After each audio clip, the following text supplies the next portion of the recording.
கங்கையின் பூமிக்கு வருகை. முழு கதை விளக்கம். பின்னணி. சபிக்கப்பட்ட ஆவிகள். ஒரு காலத்தில் சாகர மகாராஜா என்பவர் அஸ்வமேத யாகம் நடத்தினார். அவரின் மகன்கள் கடலுக்குள் நீர் தேடிச் சென்றபோது தவத்தில் இருந்த கபில முனிவரை தவறுதலாக தொந்தரவு செய்தனர்.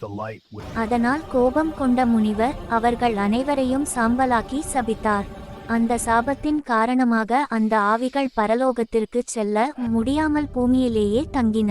இந்த சாபத்தை நீக்க சாகர வம்சத்தில் வந்த அன்சுமன், பிறகு அவரது மகன் திலீபன், பின்னர் அவரது மகன் பாகீரதன் ஆகியோர் முயற்சி செய்தனர். பாகீரதன் தனது முன்னோர்களை விடுவிக்க வேண்டும் என்ற திடமான எண்ணத்துடன் பிரம்மதேவரை நோக்கி கடுமையான தவம் செய்தார். ஆண்டுகள் நீண்ட தவத்தின் பின்னர் பிரம்மா அவரை மகிழ்ச்சியுடன் பார்த்து அருள் தந்தார். ஆனால் பிரம்மா கூறினார், பாகீரதா, கங்கை தேவி விண்ணில் இருந்து பூமிக்கு வந்தால் அவளின் நீர் அதிர்வால் பூமி சிதைந்து போகும். அதை தாங்க ஒரே ஒருவரே முடியும், சிவபெருமான். அதற்காக பாகீரதன் மீண்டும் கடுமையான தவம் செய்து சிவபெருமானை மகிழ்ச்சியடையச் செய்தார். சிவபெருமான் புன்னகையுடன் சொன்னார், பாகீரதா, கங்கை பூமிக்கு வரட்டும், அவளின் வேகத்தை என் ஜடைகளில் அடக்குவேன். இதனால் கங்கை தேவி விண்ணிலிருந்து மிகுந்த வேகத்தில் பூமிக்குச் சரிந்தாள். ஆனால் சிவபெருமானின் ஜடைகளில் சிக்கி சுழன்று கொண்டே இருந்தாள்.